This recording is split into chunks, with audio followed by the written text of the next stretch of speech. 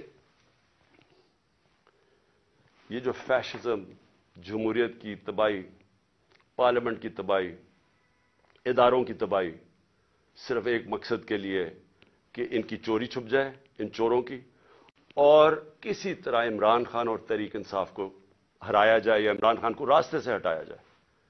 تو یہ سب کچھ اس ملک کو تباہی کی طرف دھکیل رہے ہیں ایک ہی وجہ سے.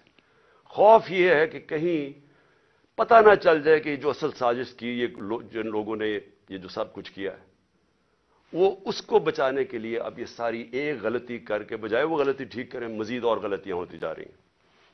میں جو آخر میں اپنی عدلیہ سے اور اپنی عوام سے 2 چیزیں کہنا چاہتا ہوں. اپنی عدلیہ سے, ساری قوم آپ کی طرف دیکھ رہی ہے. یہ پاکستان کے ڈیفائننگ مومنٹس ہیں. یہ وہ ایک قوم کی تاریخ میں فیصلہ کن وقت آ جاتا ہے جب ہر کوئی بے نقاب ہو جاتا ہے. یہ 8-9 مہینے کے اندر بہت لوگ بے نقاب ہوئے ہیں. وہ لوگ جو صحافت میں تھے, جو اداروں میں بیٹھے ہوئے تھے, سیاستدان, سب بے نقاب ہو گئے. سب سے پہلے تو یہ شکر ہے قوم کو پتہ چل گیا کہ اسحاق ڈار اور شہباز شریف, وہ پنجاب سپیڈ اصل میں کیا تھی وہ اشتہاروں میں تھی, اور اسحاق ڈار کتنا بڑا جینیس وہ سب کو پتہ چل گیا. لیکن اس وقت یہ عدلیہ کا بہت بڑا امتحان ہے. ہم سب آپ کی طرف دیکھ رہے ہیں. یہ ٹائم ہے آپ کو اس ملک کی جمہوریت اور ہمارے فنڈامنٹل رائٹس کو بچانا. جس طرح کی کیئر ٹیکر گورنمنٹ بنائی گئی ہے, یہ توہین ہے اس قوم کی, یہ ہماری آئین کی توہین ہے. یعنی ایسے لوگوں کو بٹھا دیے لا کے, یہ کیسے نیوٹرل ہو گئے جو آپ کے بدترین دشمنوں کو اوپر لا کے بٹھا دیا, اور پھر الیکشن نہیں ہو رہا ہے. آئین بڑا کلیئر ہے کہ 90 دن میں الیکشن ہونے ہیں, اس پہ کوئی گنجائش نہیں, اور جو نہیں کرواتا آرٹیکل 6. یہ سیدھا سیدھا ہے. تو اس سٹیج کے اوپر یہ گورنمنٹ پوری طرح کوشش کر رہی ہے کہ الیکشن نہ ہو. ان کو کوئی فکر نہیں ہے جمہوریت اور آئین کی. ان کو صرف پڑی ہوئی ہے کہ ان کی کسی طرح ڈرے ہوئے ہیں الیکشن سے, عوام سے ڈرے ہوئے ہیں, اور ان سے بچنے کے لیے ان کو کوئی فکر نہیں ہے کہ عوام کی مینڈیٹ کیا ہوتا ہے, ان کو کوئی فکر نہیں ہے کہ آئین کیا ہوتا ہے, رول آف لا کیا ہوتا ہے, ان کو کوئی فکر نہیں ہے. پیسہ بچانا ہے انہوں نے. اور انہوں نے, میں آج آپ کو کہہ رہا ہوں, جیسے ہی مشکل وقت آ گیا باہر بھاگ جائیں گے ملک سے, کیونکہ ان کے سٹیکس پاکستان میں نہیں ہیں. تو جن کے سٹیکس پاکستان میں ہیں, میں اپنی عدلیہ سے کہنا چاہتا ہوں کہ ہم آپ کی طرف دیکھ رہے ہیں. دونوں ملک کے آئین کو بھی پروٹیکٹ کریں, ہمارے فنڈامنٹل رائٹس کو پروٹیکٹ کریں. اگر آپ اس وقت نہیں کریں گے تو یہ ڈسینڈ ہو رہا ہے, تقریباً بنانا ریپبلک کی طرف چلا گیا. جو جس طرح کی 7 مہینے میں نے پاکستان میں حرکتیں دیکھی, بنانا ریپبلک کی طرف تقریباً پہنچ گیا. اور دوسرا, میں اپنی عوام کو کہنا چاہتا ہوں کہ دیکھیں, آپ کے لیے یہ اب ایک فائنل آزادی کی جنگ ہے, حقیقی آزادی کی. اس وقت خوف پھیلایا جا رہا ہے کہ جی فلانے کو پکڑ لیں گے, یہ پکڑ لیں گے, جو بھی کر دیں گے. دیکھیں, یہ جو خوف کی غلامی ہے, یہ بدترین غلامی ہے. سارے دنیا کے فرعون جو آئے ہیں وہ خوف کی وجہ سے لوگوں کو غلام بناتے تھے, اور جب بھی خوف کا بت ٹوٹتا تھا لوگ آزاد ہو جاتے تھے. لیکن لوگوں کو جدوجہد کرنی پڑتی ہے, گھر بیٹھے بیٹھے آزادی نہیں ملتی. آپ کو سب کو تیار ہونا پڑے گا جدوجہد کرنے کا. میں آپ کو اپنی طرف سے بتا دوں کہ جب تک میں زندہ ہوں, میں اس سسٹم کا, کرپٹ سسٹم کا, ان چوروں کا, جو بھی مجھے غلام بنانے کی کوشش کرے گا, میں اپنی ملک کی اور اپنی آزادی کے لیے لڑوں گا. آخری سانس اور آخری گیند تک لڑوں گا. لیکن میں اپنی قوم کو آج کہنا چاہتا ہوں کہ دیکھیں, تاریخ کے اندر یہ کبھی کبھی ایسے وقت آتے ہیں کہ آپ اپنے آپ کو آزاد کر لیں. آپ اگر اس وقت چپ کر کے بیٹھ گئے, اور جس طرح کا یہ ظلم کا نظام بنتا جا رہا ہے اور مزید ظلم بڑھتے جائیں گے, جس طرح ٹائم گزرے گا, انہوں نے اور زیادہ ظلم کے ذریعے آپ کو غلام بنانا ہے. جس طرح آپ اپنی آزادی کے لیے اور اپنے حقوق کے لیے کھڑے ہوتے جائیں گے, اللہ کی مدد آپ کے اوپر آئے گی.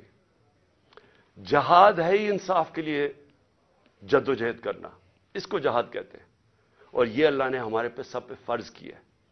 تو میں آپ سب کو آج اپیل کر رہا ہوں آپ کے لیے کہ آپ نے آنے والے دنوں میں جس طرح کہ یہ ہمیں کوشش کر رہے ہیں کہ عوام کی آواز بند کرنے کی, ہمیں غلام بنانے کی, آپ نے جدوجہد کے لیے تیار رہنا ہے. میں انشاءاللہ پھر سے آپ کو بتا دوں کہ میں اس کے لیے پوری طرح تیار ہوں. میں آخری دم تک کھڑا ہوں گا, اور آپ نے اس ملک کے مستقبل کو بچانے کے لیے آپ نے کھڑے ہونا ہے. معیشت کا آپ نے دیکھ لیا حالات, آپ نے دیکھ لیے کہ یہ جس طرح کی مہنگائی, 50 سال میں ایسی مہنگائی نہیں آئی جو اب آئی ہے, اور مزید ابھی اور آگے آئے گی. اور یہ صرف یہ سمجھ رہے ہیں کہ اگر آپ کو ڈرا دھمکا دیں گے اور میڈیا کے پیسے دے کے چند لوگوں کو اپنے ساتھ ملا کے, تو اس طرح بھیڑ بکریوں کی طرح آپ کو دبا دیں گے, یہ اس کے پر امید لگا کے بیٹھے ہیں. انسان کے حقوق ہوتے ہیں, جانوروں کے حقوق نہیں ہوتے. انسان اگر اپنے حقوق کے لیے نہیں کھڑا ہوتا تو وہ جنگل کا قانون بن جاتا ہے اور وہ جانوروں کا نظام آ جاتا ہے. تو مجھے امید ہے کہ میں آپ تیار رہیں. آنے والے دنوں میں اگر انہوں نے ہمارے پہ ظلم کیا, ہم سب کھڑے ہوں گے. میں آپ کے ساتھ کھڑا ہوں گا. چند ہفتے, زیادہ سے زیادہ 2 ہفتے انشاءاللہ میں کھڑا ہو جاؤں گا, اور میں انشاءاللہ پھر نکلوں گا. پاکستان زندہ باد.